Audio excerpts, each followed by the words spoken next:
Oftentimes, the Appalachian accent is thought of as just one dialect. However, that is not always true. As you travel throughout Appalachia, the dialect you hear will change regionally. People pronounce things differently in North Carolina than they do in Virginia, and people in East Tennessee have maybe never heard a phrase that's common in Kentucky. My name is Emma Talent, and welcome to Talkin Appalachia.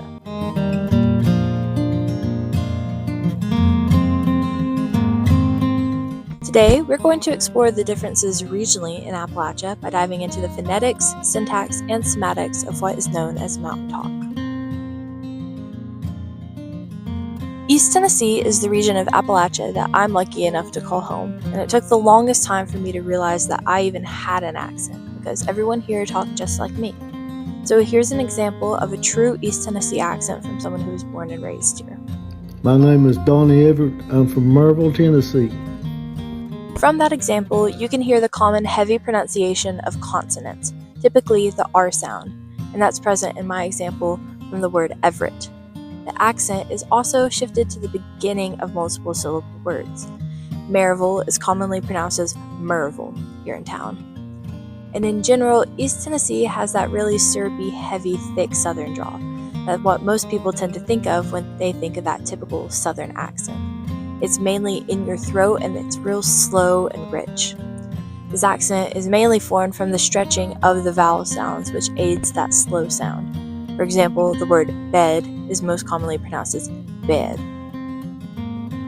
I also took this opportunity to ask my participants about common phrases that they've heard locally, and with the help of the Dictionary of Smoky Mountain English, I was able to define these terms. For example, wash is a verb variant of the word wash. It means the exact same thing, but it just sounds a little bit different. It can mean I'm going to wash my hair or get me some washing powders. We also have the word breeches, which is a common pronunciation or word for pants. And then you also have stomping grounds, which is a place you frequent. It's most commonly used when people are talking about where they grew up, or they went to elementary school or middle school.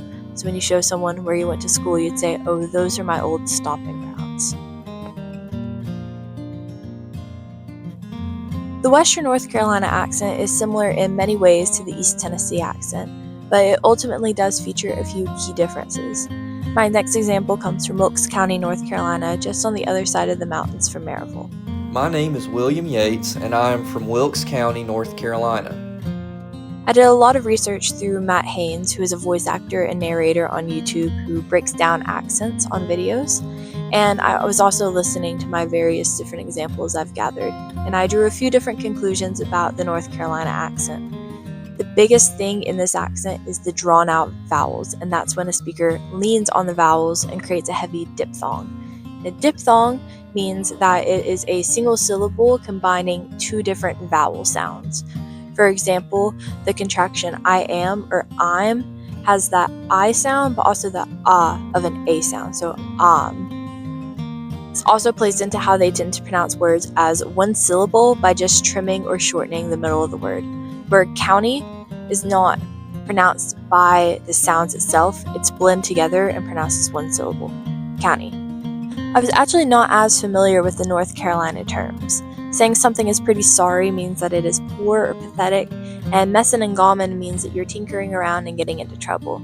But my favorite example I was given was colder than a well digger, which means extremely cold. A short 3-hour drive north from Maryville through the Cumberland Gap will bring us to the home of our next example in Lexington, Kentucky. Once again, Matt Haynes was extremely helpful in helping me put the words to what I was hearing in these accents. My name is Sonny, and I've lived in Lexington all my life. The Kentucky accent has a lot of differences from our previous two stops, and the most noticeable difference is the very short vowel sounds. Tennessee has that super smooth and slow Southern accent, while Eastern Kentucky tends to really shorten their vowels and talk very pointed and sharp pace. The entire accent is overall quite punchy and nasally, with most sounds coming from your nose and nasal passages, whereas that syrupy accents from North Carolina and Tennessee are coming more from your throat. Some phrases from this part of Appalachia are plumb tuckered out, which means straight up worn out. And you also have kjarn, which means something smells bad or rotten, like roadkill.